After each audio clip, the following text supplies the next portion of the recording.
And by the way, the 25 of you that are focusing right now and watching this space, that is hugely valuable. Uh, you guys paying attention right now to the market are beating the 95% of people that aren't even going to look at crypto until Bitcoin's back above 50,000 or 30,000. So well done to you guys for hanging in there and keeping your eyes on the market.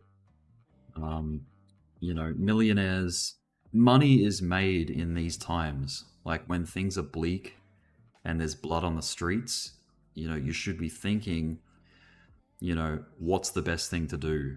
Uh, let me boil it right down for anyone that doesn't understand cycles of markets. Great A Music, thank you for the $10 super chat. Appreciate that, dude. Thank you. Um, all right, I'm gonna boil it down to real simple terms. Okay, let me duplicate this just so it's like that's the best I can do there. All right. So this is an oversimplified structure of a market, right? Where do you buy? Where do you buy up here? Hell no, you don't buy up there, right? Let me just change this to a thicker pen.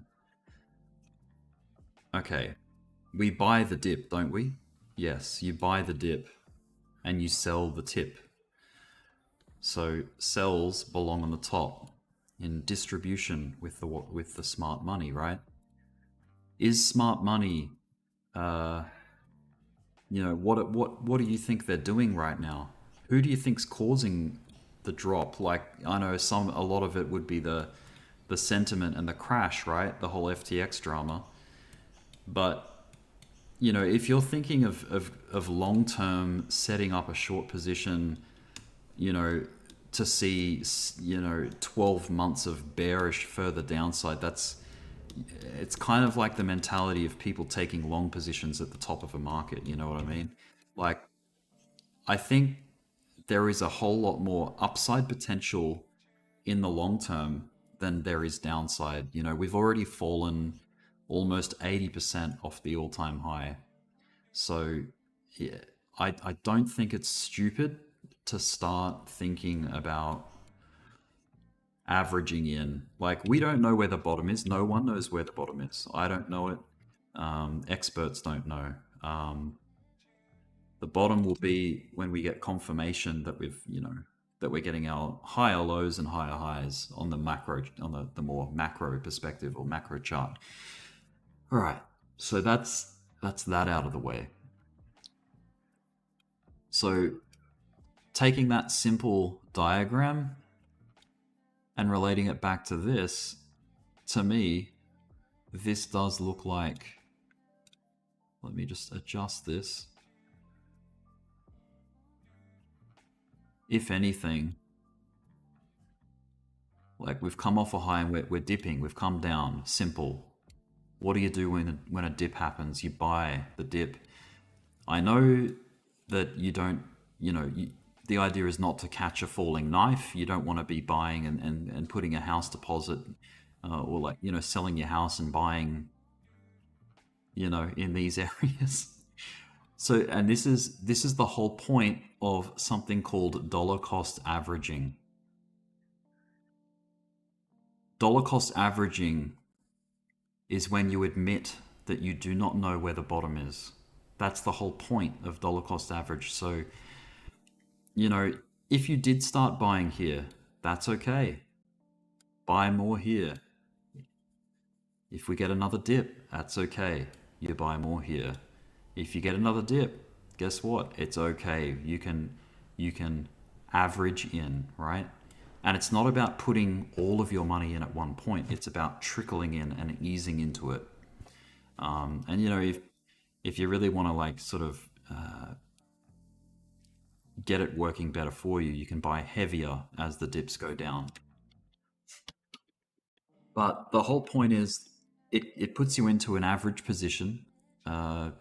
wherever that may be. And if you haven't been doing this yet, then that's even better for you because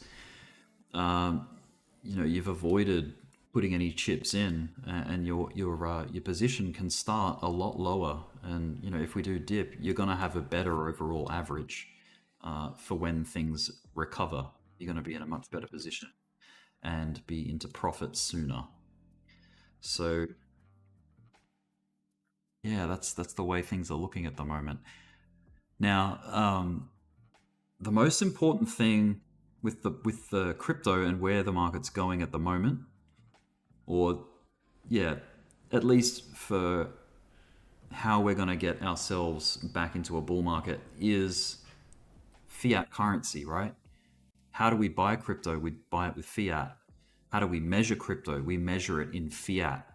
Like these numbers up the side here, that's of course we're on the tether chart, and tether's pegged against the dollar. Well, it's that's its purpose. It's what it's supposed to do. And it does a pretty good job at it. It seems to be dollar for dollar most of the time. But yeah, everything's in this, at least in this industry, seems to be measured up against the US dollar because it's what we're used to. So with that in mind, the dollar index, so that the Forex index called the DXY, the dollar index, that has been playing a big part in sentiment for direction and the health of the dollar, and whether people are taking risks or not with going into stocks or crypto even. And if you can see, the dollar index has broken this parabola and come down and retested and